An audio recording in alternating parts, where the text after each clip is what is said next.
que bom que você veio aqui para nós hoje juntos estudarmos mais esse tema da Palavra de Deus. E hoje nós estamos no nosso estudo de número 717. 717 semanas que nós fazemos um estudo sistemático da Palavra de Deus. E mais uma semana, e dessa vez nós estamos tratando nas últimas semanas a respeito do discipulado. Eu gostaria que você abrisse a sua Bíblia, por gentileza, lá em Romanos, no capítulo de número 12, nós vamos fazer a leitura inicial aí do nosso estudo, e nós vamos hoje discorrer a respeito sobre como desenvolver novos hábitos, e hábitos esses, hábitos espirituais. Você sabe que dentro daquilo que nós falamos sobre o discipulado e a nova vida, uma nova vida com Deus, se trata de você ter novas maneiras de viver a vida. É interessante que o Senhor Jesus Cristo, quando Ele chamou as pessoas à nova vida, Paulo compara algumas vezes isso como um recém-nascido. E o recém-nascido ele vai tendo novos hábitos conforme vai passando o tempo, né? Ele vai criando, por exemplo, o hábito de mexer as mãos, de piscar os olhos, que vão depois se tornando virtudes e complementos da sua pessoa, até que se tornem os sentidos, como a gente conhece, de maneira completa. Mas conforme a criança vai se desenvolvendo, ela vai criando novas maneiras e novos entendimentos de viver a vida, né? E isso é muito importante, né, para o desenvolvimento da vida espiritual. E hoje nós vamos tratar de alguns desses temas que são tão importantes para o desenvolvimento da nossa vida espiritual. E é por isso que eu gostaria que você abrisse a sua Bíblia aí em Romanos capítulo 12, versículo 2. E quantos querem palavra de Deus para o seu coração, digam amém. Amém. Amém, glória a Deus. Diz assim a minha Bíblia e a sua também. E não vos conformeis com este mundo, mas transformai-vos pela renovação da vossa mente, para que experimenteis qual seja a boa, agradável e perfeita vontade de Deus. Aí na Filipenses também, capítulo 4, versículo 9, diz assim: o que também aprendestes e recebestes e ouvistes e vistes em mim, isso fazei, e o Deus de paz será convosco. Aqui nós temos duas passagens onde Paulo ele dá instruções à igreja. A primeira delas, ele fala sobre uma renovação da mente, uma metanoia da mente, uma conversão da mente, para que a mente agora ela tenha uma nova perspectiva de vida, um novo olhar, um novo prisma para a vida, né? E ele compara e traz a nossa ideia, isso é a questão sobre não conformar com este mundo. E é importante essa palavra mundo aí dentro do contexto do que Paulo está dizendo em Romanos, porque a palavra mundo aí no grego é cosmos. E cosmos não significa simplesmente a terra, né? Não se conformeis com esse mundo, não fique redondo, gordo, não é isso que ele está dizendo, né? Ele fala para que você não conforme a sua maneira de pensar, a sua maneira de viver a vida, a sua maneira de fazer decisões, à esfera de pensamento que se faz aqui na terra. Que você não se conformasse à maneira de viver do mundo. É isso que ele quer dizer. Que você não pensasse como o mundo pensa. Que você não andasse como o mundo anda. Que você nem mesmo sonhasse com as coisas que o mundo sonha, né?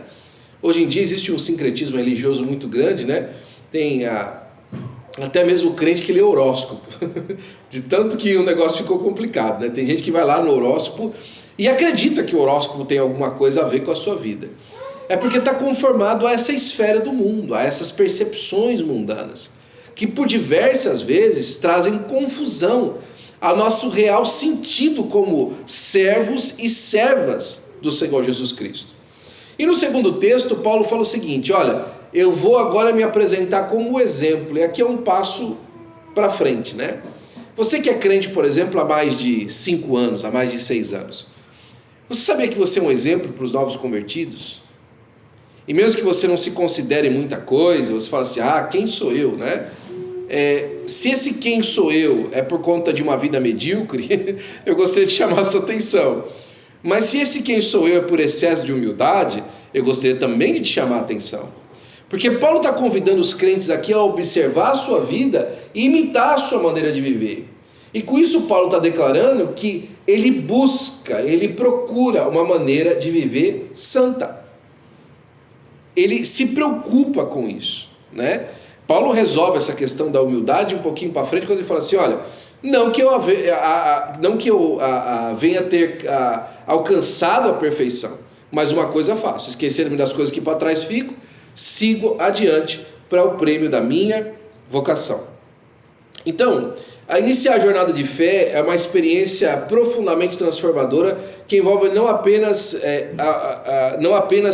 acreditar, mas também cultivar uma relação íntima e constante com Deus. A nossa questão aqui não é se a gente crê em Deus ou não, né? A gente já passou dessa fase. A nossa percepção agora é: nós temos uma vida de intimidade com Deus, nós falamos com Deus, nós vivemos com Deus de verdade, nós buscamos a Deus de todo o nosso coração, e a resposta sua precisa ser sim. Nós precisamos viver uma vida de busca diante de Deus, né? E quando a gente fala busca diante de Deus, as pessoas às vezes se confundem pensando assim: ah, pastor, o senhor está dizendo que a gente vive aquela vida de anjo, né? Veste branco, né? Se veste só de branco, anda voando pela rua. Não faz outra coisa a não ser ir para a igreja, ninguém trabalha, ninguém faz mais. Não é isso que eu estou falando. Eu estou falando uma vida de cultivo, de intimidade com Deus. Não é porque eu não estou trabalhando que eu não estou conversando com a minha esposa, com os meus filhos, né? Não é porque eu estou fazendo alguma coisa que não existe um vínculo de emoção, de afetividade, de comunicação com aqueles que eu amo. É nesse sentido que nós estamos falando. Se você diz amar a Deus e acreditar em Deus da maneira como a Bíblia diz que você precisa, você tem que cultivar uma relação íntima com Deus em todos os âmbitos da sua vida, para a glória do nome do Senhor Jesus Cristo. E é por isso que a primeira ala que aparece aí no nosso estudo é a importância da oração diária. E para isso eu quero começar contando uma história para você. Lá por volta do ano 1500 surgiu um homem na Europa, um alemão, chamado Martinho Lutero. Mais para frente ele veio se tornar a pessoa que começou, né, a pessoa que trouxe a reforma protestante. Foi a porta que Deus usou para começar a reforma protestante. E Martinho Lutero ele ficou muito indignado com o estado da igreja naquele tempo. E ele decidiu que era hora de trazer uma renovação na igreja. E ele fez isso, obviamente, guiado pelo Espírito Santo de Deus. Só que o Martinho Lutero ele tinha uma frase muito interessante, sabe qual que é? Ele falava assim: olha, eu tenho tanta coisa para fazer que se eu não orar pelo menos 3 horas por dia eu não vou conseguir. Ele disse: eu tenho tanta coisa para fazer que se eu não orar pelo menos 3 horas por dia, eu não vou conseguir. Nós falamos assim: olha, eu não tenho tanto tempo para orar. Martinho Lutero sabia que a solução da vida, a solução para as coisas, estava em uma vida de oração. Olha, a oração diária é tão essencial para a saúde espiritual quando a comida é para o corpo. Uma pessoa que não ora está vivendo em inanição espiritual, né? Em Mateus 6,6, Jesus nos instrui a orar em secreto, prometendo que o nosso Pai, que vê em segredo, nos recompensará abertamente. Eu acho muito bonito isso aqui, porque a palavra de Deus não diz que Deus ouve a oração em segredo. Diz que Deus vê a oração em segredo. Mas a oração não é uma comunicação por fala? Você não fala a Deus aquilo que você está sentindo? Então quem fala, como é que consegue ser visto, né? É que quando você fala as coisas, você comunica a sua perspectiva e, portanto, a sua visão de como você está vendo. A sua visão da sua percepção da vida. Agora, sabe qual que é o melhor disso? É que quando nós comunicamos o que nós estamos vendo com Deus em segredo, Deus manifesta aquilo que Ele vê para nós de maneira aberta, pública. Olha que coisa maravilhosa que a oração faz por nós. Olha que algo extraordinário que a oração traz para a nossa vida. Quem ora em secreto, quem apresenta para Deus a sua vida, é visto por Deus. E Deus faz com que ele seja visto através das bênçãos de Deus de maneira pública. É impossível ter uma vida íntima com Deus e ela não ser reconhecida de maneira pública. A vida de oração transforma o nosso caráter de tal forma que nós manifestamos isso nos nossos relacionamentos, aonde nós andamos e como nós somos. O Watchman Nee, ele tinha essa frase, eu falei para vocês alguns dias atrás, o Otmani, ele tinha essa frase que eu acho extraordinária. Ele escreveu muitos materiais, ele foi um grande missionário na China, foi preso inclusive por conta da pregação do evangelho na China. E ele dizia o seguinte: olha, sair de casa pela manhã sem orar e sem fazer uma vida devocional e sem ter um tempo de devoção a Deus é como sair para a reunião mais importante da sua vida nu. O que o Otmani queria dizer com isso? Não era uma piada. Ele queria falar: essa é uma maneira de enfrentar a vida com despreparo total. Existe uma frase do pessoal aí da mentoria, né? Que ele fala o seguinte: olha, você não se preparar você fracassar em preparar-se é preparar-se para o fracasso. Você fracassar em preparar-se é preparar-se para o fracasso. Pense isso numa vida de oração. Aquele que não busca Deus e não ora por aquilo que quer, já está fadado ao não alcançar aquilo que deseja.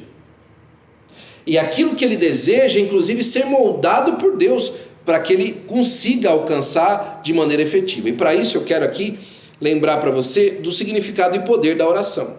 A oração é uma prática espiritual fundamental que envolve comunicação direta com Deus. Ela é uma forma de adoração onde expressamos a nossa gratidão, pedimos perdão, intercedemos por outros e buscamos orientação divina. A oração fortalece o nosso relacionamento com Deus e dá paz e clareza em momentos de dificuldade. A Bíblia nos lembra do poder da oração. Olha lá, Filipenses 4, 6 ao 7. Não estejais inquietos por coisa alguma. As vossas petições sejam em tudo conhecidas diante de Deus pela oração e súplica com ação de graça. Oração, a conversa, a súplica, o pedido com ação de graça, com gratidão já, sabendo que Deus pode conceder. Lembra de Ana? Ana, ela tinha um problema. Quando é que Ana foi ouvida? Quando ela estava brigando com Penina? Quando é que Ana foi ouvida? Quando ela estava chutando lata porque não tinha filho? Quando Ana foi ouvida? Quando seu esposo dava presente para ela e ela ficava triste? Quando Ana foi ouvida? Quando o marido dela perguntou assim: minha filha, eu não sou melhor para você do que 10 filhos. Quando é que Ana foi ouvida? Foi nessas interações humanas. Quando Ana foi ouvida? Quando ela falou com o sacerdote? Não. Ana foi ouvida na oração. Foi na oração que ela foi ouvida. E a oração dela tinha ação de graça. E a gratidão de Ana era tão grande que ela se dispôs a entregar o filho que ela estava pedindo de volta para Deus. E ela alcançou. A oração tem poder, irmãos. Na semana que vem, nós vamos ter um estudo inteirinho só sobre oração.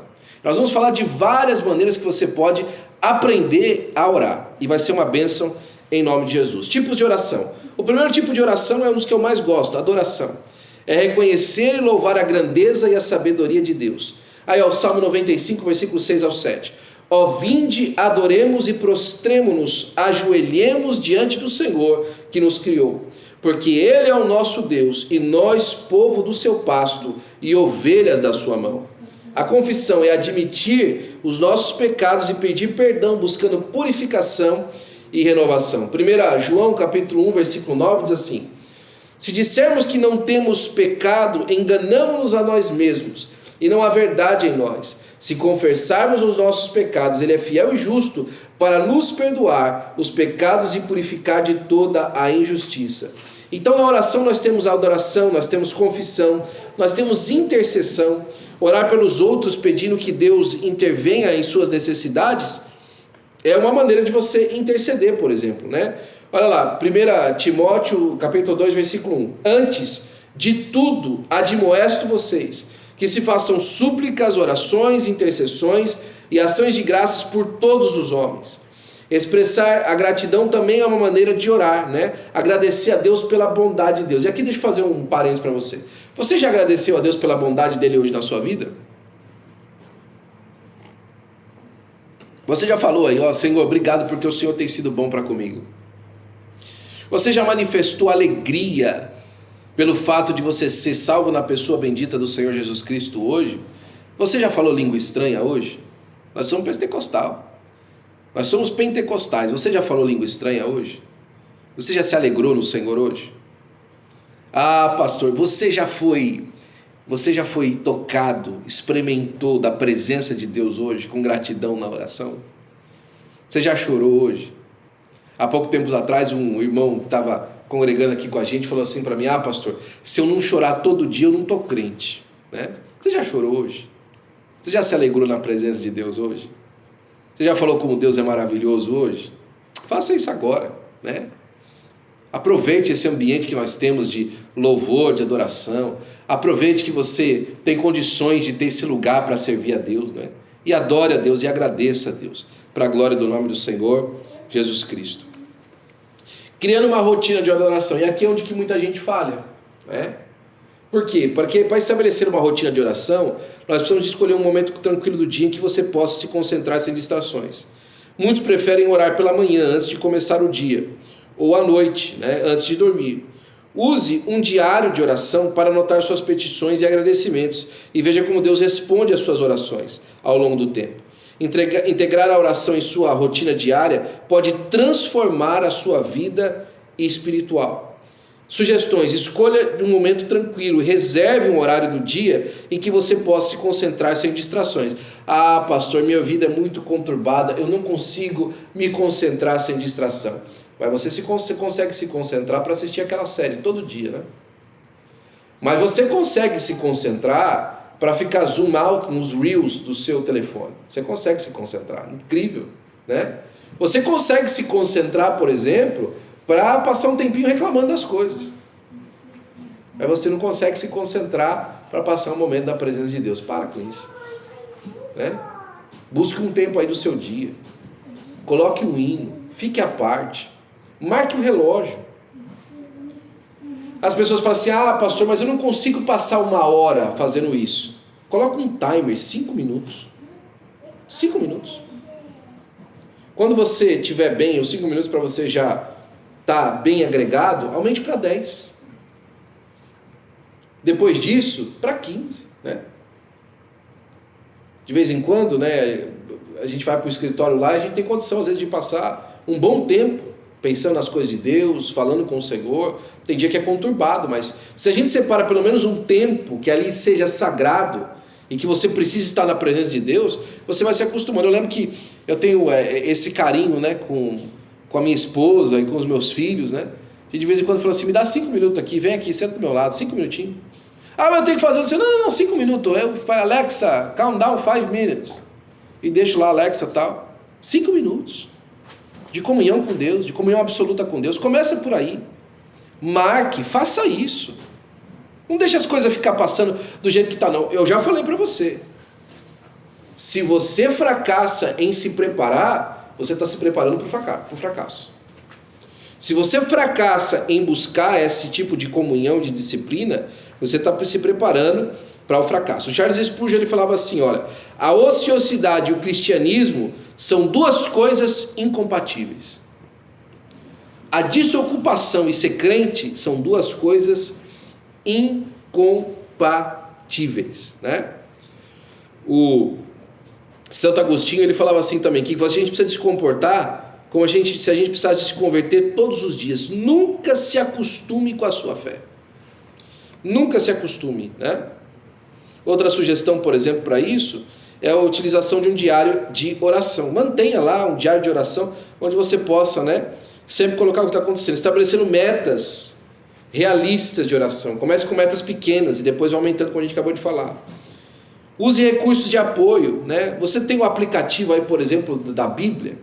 No aplicativo da Bíblia você tem o verso do dia, você tem a leitura do dia e você tem também um tempo de oração.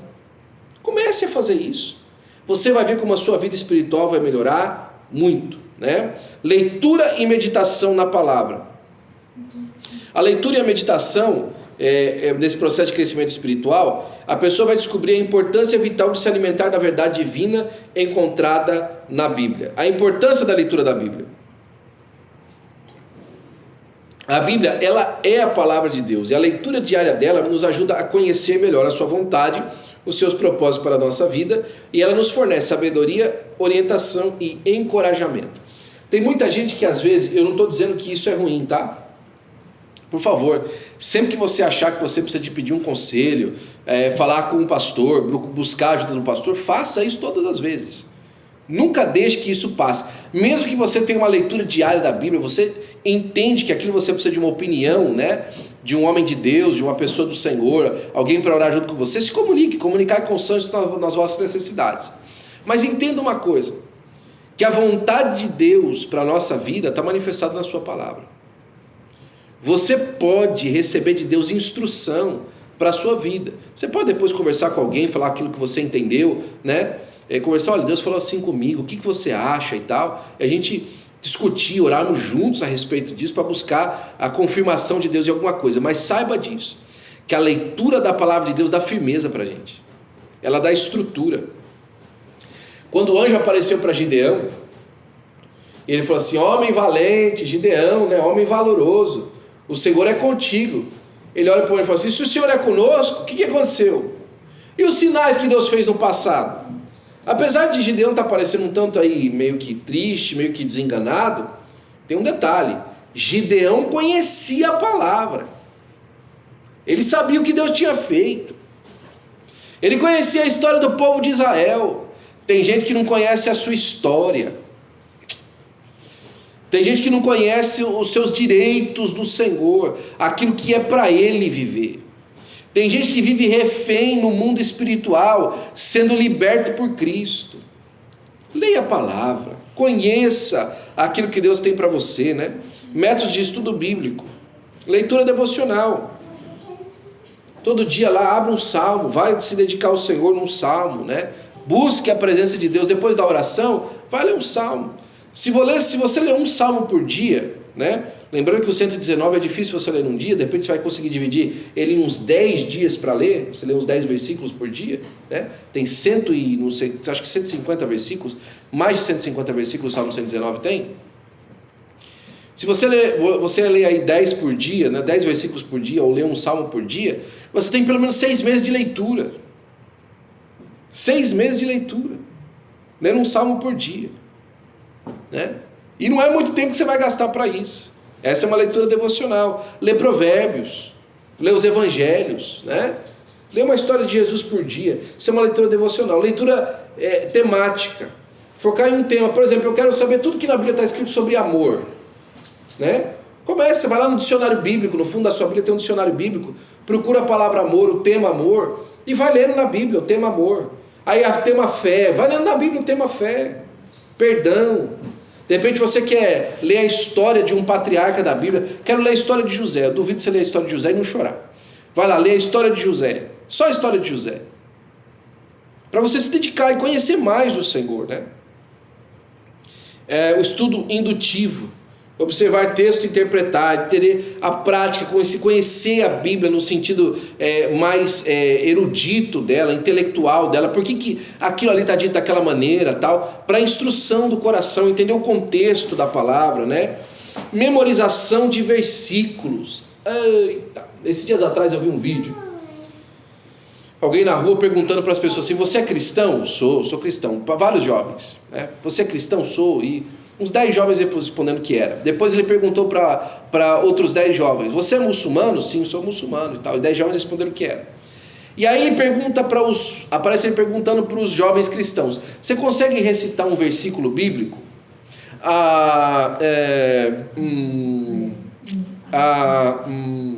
Nem João 3,16. Né?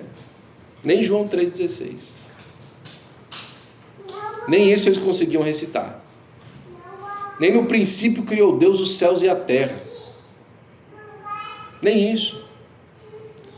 Agora você vê, aí quando perguntava para os muçulmanos para recitar um verso do Alcorão, todos eles sabiam de cor, em árabe. Memorização de versículos, irmãos, isso vai fazer uma mudança enorme na sua Bíblia, na sua vida, né? No seu cotidiano, né? E aí a meditação e aplicação na vida diária. Quem medita na Bíblia tem condição de aplicar na vida. Meditou na Bíblia, aplica na vida, né? Olha lá Josué 1, versículo 8. Não te aparte da tua boca o livro desta lei, Antes medita nela de dia e de noite, para que tenhas cuidado de fazer conforme tudo quanto nela está escrito, porque então farás prosperar o teu caminho e serás bem-sucedido. Medita de dia e de noite, para que você tenha condições de dizer fazer o que está dizendo. Olha só, se você não souber o que está dizendo, como é que você vai fazer o que está dizendo? Agora, se você souber o que está dizendo, fazer o que está dizendo, o resultado também vai ser aquilo que ele disse que ia ser. Tem muita gente que não tem resultado na vida, inclusive relacionamental, nos relacionamentos, emocional e financeira, porque não faz conforme a palavra. Porque não anda conforme a palavra, né? A pessoa melhora um pouquinho na vida, já começa a deixar de ser humilde, já começa a ser dono da verdade. Faz conforme a palavra, vive conforme a palavra, para que você possa andar bem nos caminhos do Senhor. O jejum e a disciplina espiritual. O jejum como prática espiritual. O jejum é uma disciplina espiritual poderosa, encontrada nas Escrituras, praticada por muitos no longo da história da fé. Tipos de jejum na Bíblia. Jejum parcial, como o de Jesus no deserto. Olha, primeira coisa, o que é jejum? Jejum é abstinência de alimentos. Jejum é, de maneira objetiva, ficar sem comer. É abstinência de alimentos, ok? Jejum não é dieta, por exemplo. Você fala, o jejum de Daniel. Não, Daniel jejuou lá no capítulo 9, mas lá no começo, quando ele fez aquela dieta com Sadraque, Mesaque e Abednego, aquilo não é um jejum, aquilo é uma dieta. Você pode considerar também uma consagração, né? Fez uma consagração. Jejum é diferente. Jejum é abstinência de alimentos. Jejum parcial é como Jesus fez no deserto. Podemos jejuar nos abstendo de alimentos, mas ainda bebendo água. Beber água não quebra jejum, porque a água não é alimento, a água é hidratação do corpo, né? Aliás, você tem condições de ficar 40 dias sem comer comida, mas você não tem condições de ficar 40 dias sem beber água. Alguns dias atrás aí, teve um pastor no Brasil que quis fazer um jejum aí de 40 dias sem água, no 15º ele morreu. Não tem condições de fazer 40 dias sem beber água, né? Aliás, não é bom ficar mais do que 3 dias sem beber água. Você não pode ficar mais do que 3 dias sem beber água, sem já ter danos no seu corpo físico, né? Então entenda isso. E quando a palavra de Deus fala que no final de jejum, do jejum de Jesus, ele sentiu fome, mas não sede. E teve fome no final dos 40 dias, mas não teve sede. E o jejum total, que é em situações de crise ou de emergência espiritual, podemos considerar um jejum total, como fez Esther, embora devamos tomar cuidado com essa prática, ela pode ser poderosa quando guiada pelo Espírito Santo. Jejuar sem água é um jejum de um dia, né? Jejum no máximo aí de 48 horas, no máximo de 48 horas. E tem que ser feito com muito cuidado. Se você não tem saúde suficiente para fazer isso aí, não faça, né? Agora, se você estiver motivado pelo Espírito Santo de Deus e o Espírito de Deus lhe chamar a um jejum absoluto, aí confie em Deus e faça, porque Deus está nesse negócio para abrir uma porta ou então para revelar para você alguma coisa. Mas o jejum parcial é sempre o mais recomendado, porque foi o que Jesus fez, né? Duração e propósito de um jejum. Variedades de período. A Bíblia nos mostra que o jejum pode variar em duração, desde um dia até 40 dias. Cada um com um propósito específico. Podemos buscar a orientação de Deus para determinar a duração do nosso jejum, né? Propósitos espirituais. O jejum pode ter diversos propósitos espirituais, como busca pela vontade de Deus, quebra de fortalezas espirituais e intercessão por situações de crise. Vamos lá. Busca pela vontade de Deus. Existe uma situação que você precisa de tomar uma decisão, e é uma decisão difícil. Você precisa da orientação de Deus. Você se apresenta ao Senhor, diante do Senhor, em jejum, né? Você faz um jejum para buscar a orientação do Senhor. Você começa o seu dia, o seu período de jejum, em oração, começando o seu período de oração, de jejum, e depois ao final daquele período, que você pode fazer de repente um jejum de 12 horas, pode fazer o jejum do pôr do sol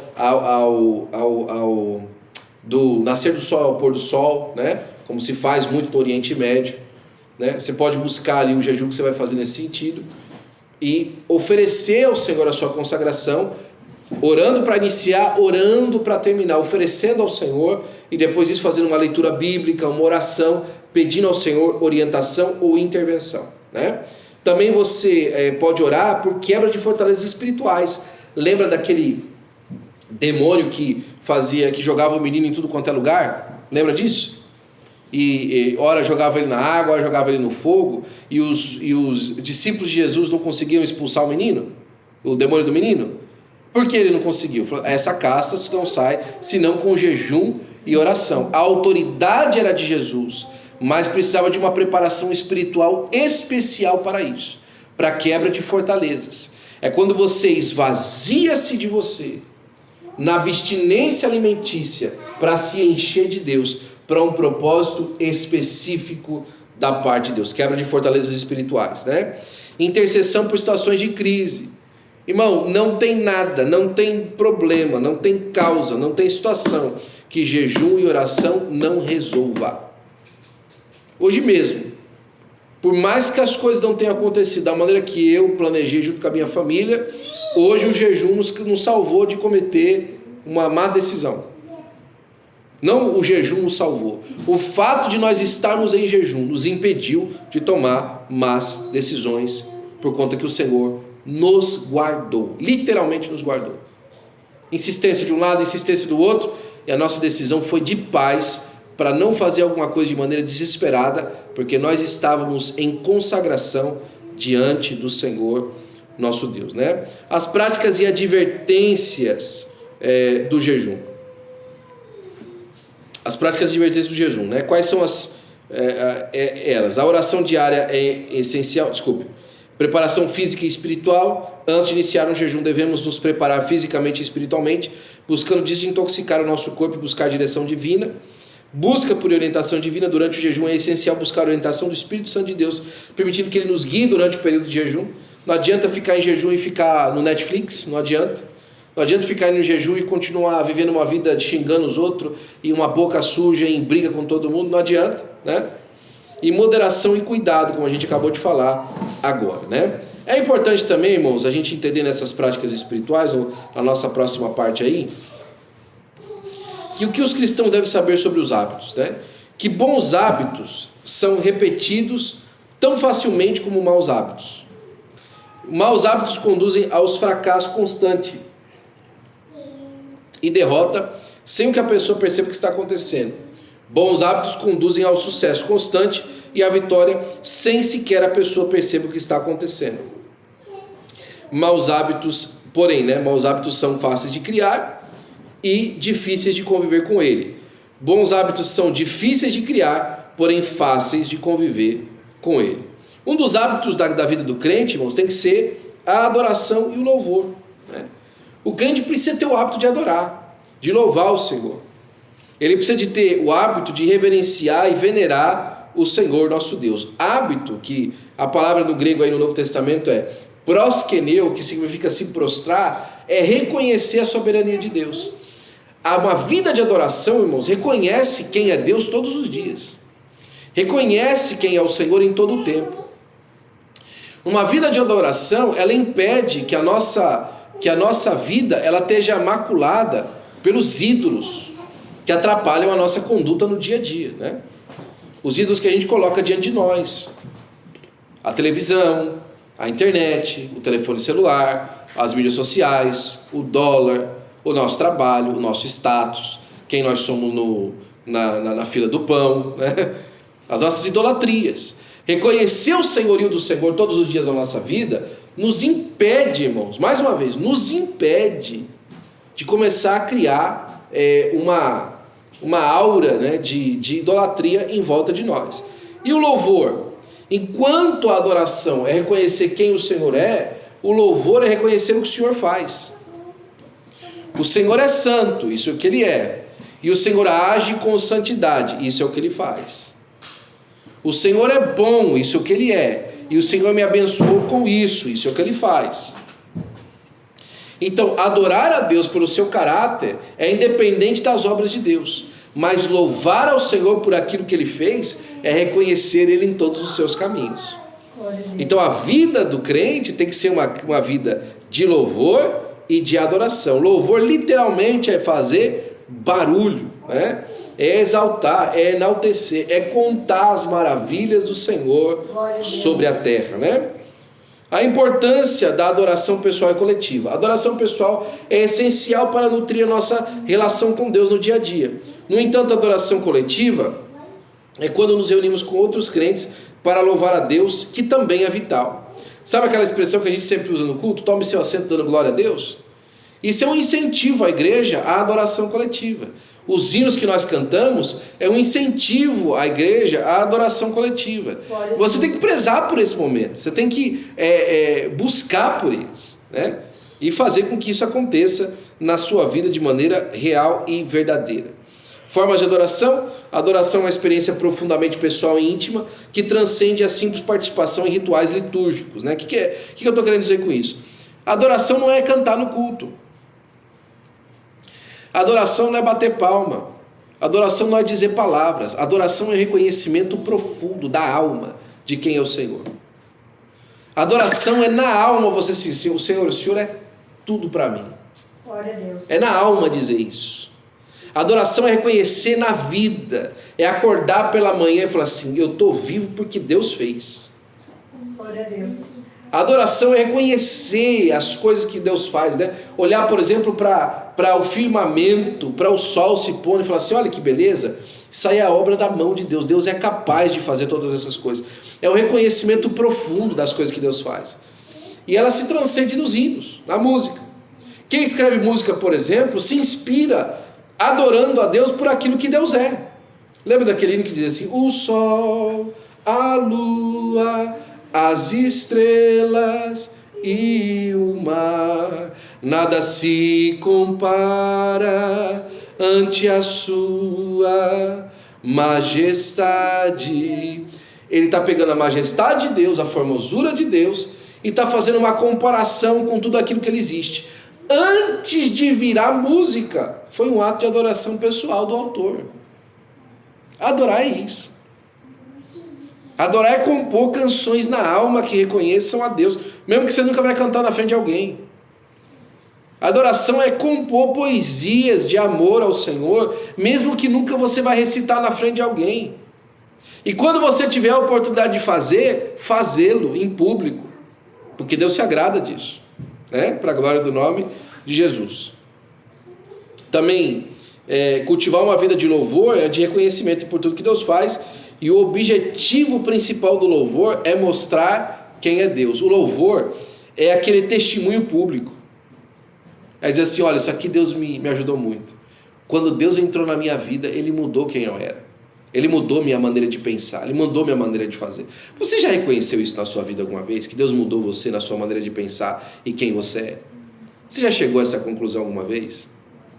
Ou as suas conclusões ainda continuam sendo, por exemplo, o que está dando sucesso, o que está acontecendo? Não.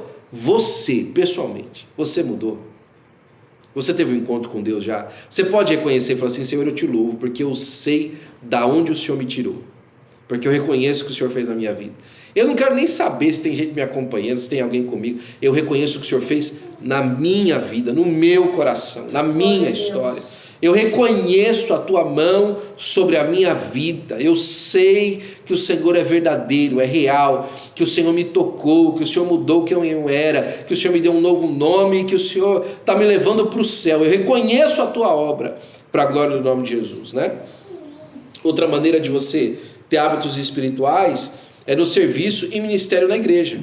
Alguns aspectos importantes sobre o serviço ministerial na igreja: descobrindo e desutilizando os dons espirituais.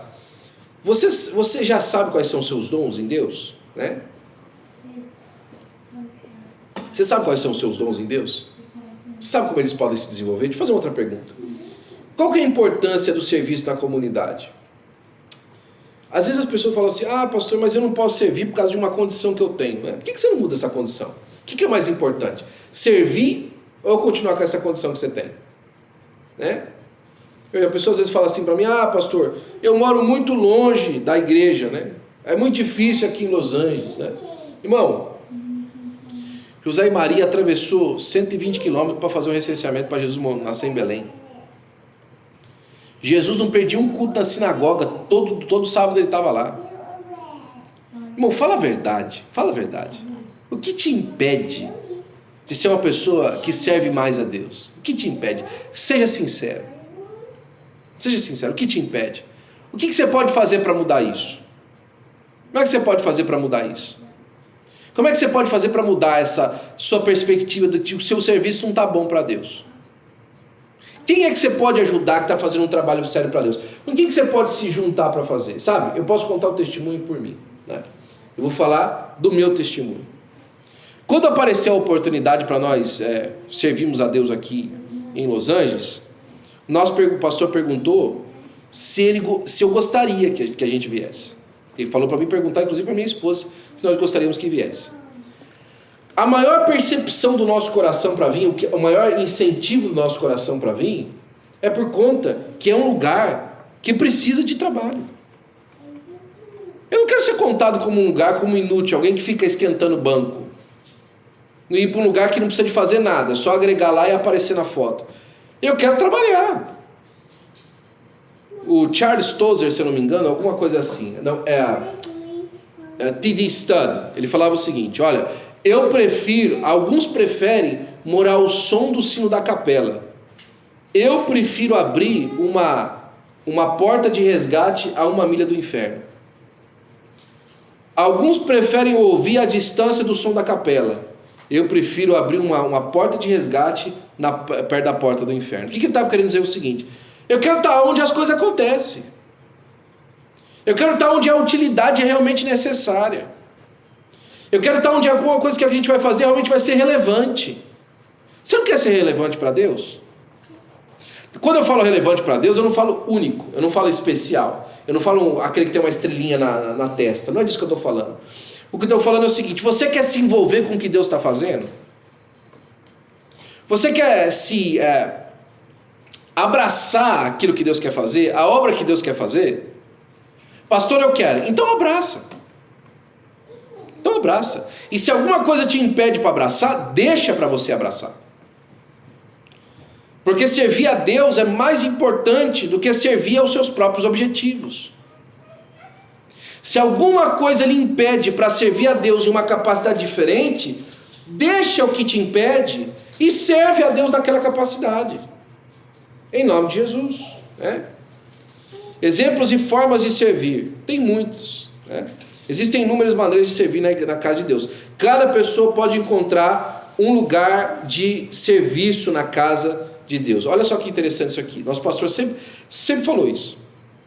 Desde as primeiras vezes que eu ouvi o pastor pregar lá na Flórida, quando eu tinha acabado de chegar, em 2006, eu ouvi o pastor falando isso e até hoje ele fala. Na igreja, existe muita gente sem fazer nada, mas não existe ninguém que não tenha alguma coisa para fazer. Na igreja, existe muita gente sem fazer nada, mas não existe ninguém que não tenha alguma coisa para fazer. O que ele quer dizer com isso? Que tem muita gente prevaricando no seu trabalho. Que tem muita gente de braço cruzado. Que tem muita gente fugindo de envolvimento. Quer um exemplo? Culto de ensino. Como as pessoas fogem do envolvimento. De estar aqui, de trazer gente para... Porque é o seguinte, irmão, você sabe disso. A palavra do culto de ensino é diferente da palavra do culto de domingo. Aqui, isso aqui é para crente. É para gente que já tem vida com Deus. É para gente que quer andar direito. E quanta gente prevaricam nesse culto. Na verdade, irmãos, a nossa frequência do culto de quinta-feira tinha que ser inumeramente maior do que do culto de domingo. Mas não é. Porque as pessoas não se envolvem. Não se envolvem com a palavra de Deus, com o ensino, com o conhecimento da palavra de Deus. Elas não se envolvem, elas fogem. Ah, pastor, é quinta-feira, é muito pesado. É pesado porque você não separou esse horário para estar aqui. É difícil porque você não fez, você não separou esse horário para estar aqui. Né? Eu entendo, às vezes acontece alguma coisa, a pessoa não pode vir. Existem coisas prementes da vida que atrapalham a pessoa de vir, mas nunca vem. Nunca está aqui. Ou seja, não existe prioridade alguma sobre o aprendizado da palavra de Deus. Mesma coisa com a escola dominical. Não existe prioridade, não tem. Você pode falar o que você quiser para você mesmo. Sabe de uma coisa? Alguém disse assim esse tempo atrás. Estou gostando de usar bastante frase, né? Hoje. Alguém disse assim há algum tempo atrás. As mídias sociais, acho que se não me engano foi o John Piper que falou isso.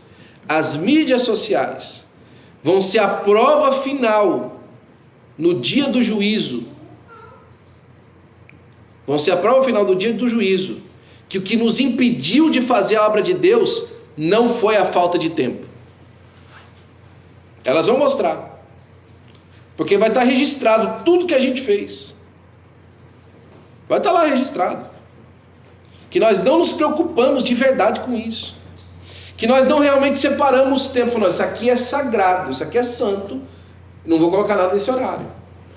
Eu sei que tem muita gente caminhando com isso. E eu reconheço. Tá? Por exemplo, eu reconheço que tem muitas famílias, por exemplo, que falam, olha pastor, eu tenho um monte de coisa para fazer, inclusive domingo. Mas eu estou separando aquele período no domingo para mim poder servir a Deus. Eu reconheço, isso é verdade. Absolutamente verdade. Pessoas que não tinham o hábito de servir a Deus, de cultuar o Senhor, né? De vir à casa do Senhor. E separam aquele período para vir à casa do Senhor e estão fazendo isso por meses já. A gente reconhece, né? Agora, deixa eu reconhecer. Vamos reconhecer mais uma coisa? Será que a gente não pode dar mais? Vamos fazer uma análise hoje. Você ter feito isso, você tem buscado a Deus mais, melhorou a qualidade da sua vida? A qualidade da sua família? A qualidade de quem vocês são como família? Melhorou? Pode melhorar mais? Pode melhorar mais? Será que tem mais coisa que Deus pode fazer? Tem mais de Deus ou já acabou? Deus tem mais para nos oferecer? Ou já chegou no limite do Senhor?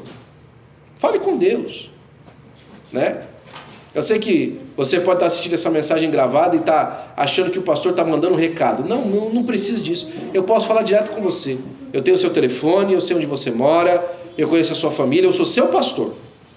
Eu estou aqui lhe servindo, sou o servo de Deus para a sua vida. Eu não tenho problema nenhum de ligar para você e falar para você, olha rapaz, isso aqui, ô irmã, isso aqui está ruim. Não tem problema nenhum de conversar com o irmão e lhe chamar a atenção. Nenhum.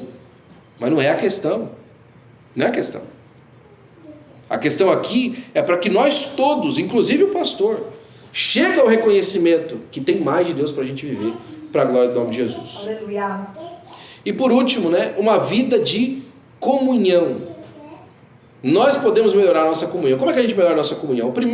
A primeira ferramenta de melhora da nossa comunhão da igreja é a convivência. E a convivência na família cristã. Eu fico percebendo, eu observo muito o grupo das irmãs, né? Acho que o grupo das irmãs é o maior exemplo disso.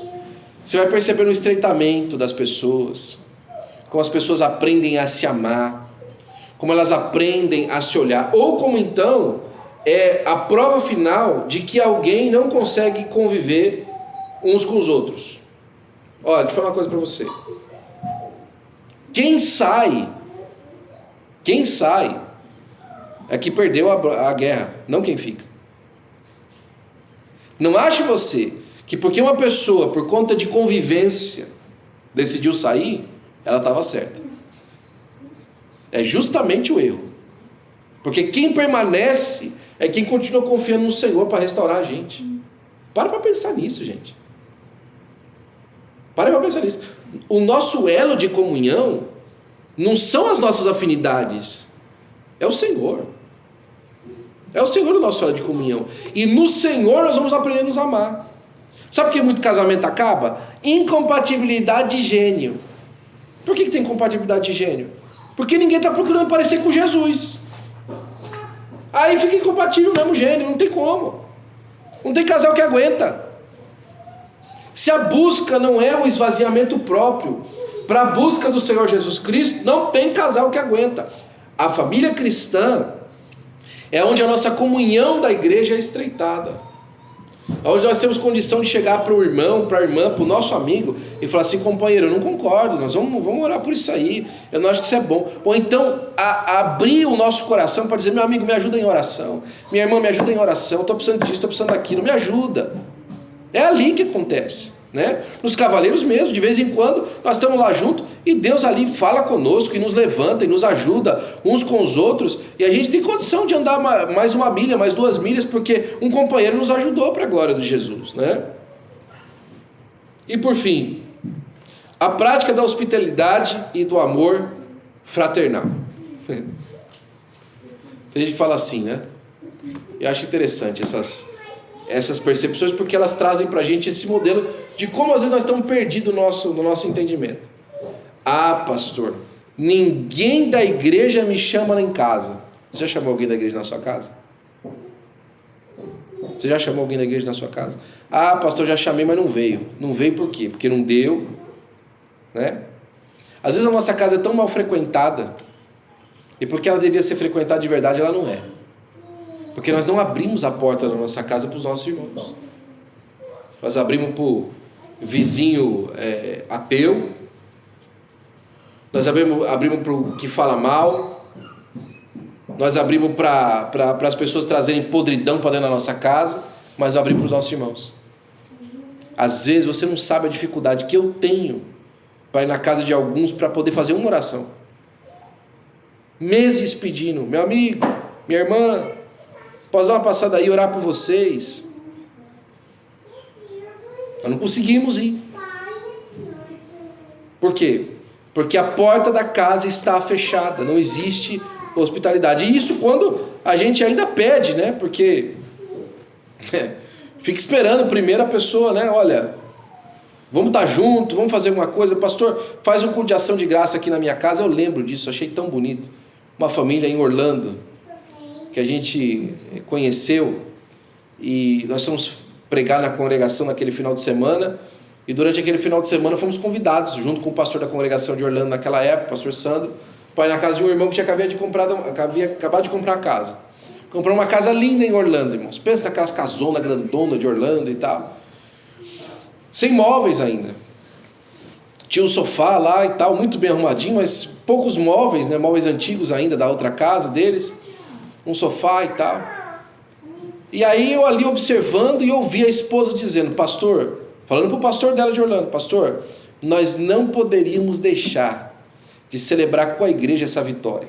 Antes que as coisas ainda estejam prontas para a nossa família, nós queremos trazer o povo de Deus à nossa casa para apresentar para o Senhor a nossa vitória. Irmão, como é que você acha que essa família está hoje? Como é que você acha que eles estão hoje? Como é que você acha que eles estão vivendo? Você acha que eles estão vivendo mal? Você acha que a vida deles está complicada? Você acha que eles estão passando necessidade? Eu posso dizer para você que não. E não é porque eles estão ganhando dinheiro, nada. Prioridade, irmão. Prioridade para a glória de Jesus. Dê prioridade ao Senhor, e o Senhor vai cuidar de você, da sua casa e da sua família. Hábitos espirituais, vida consagrada a Deus, jejum e oração, leitura da palavra, oração, e a sua vida vai decolar no Senhor para a glória do nome de Jesus. Amém?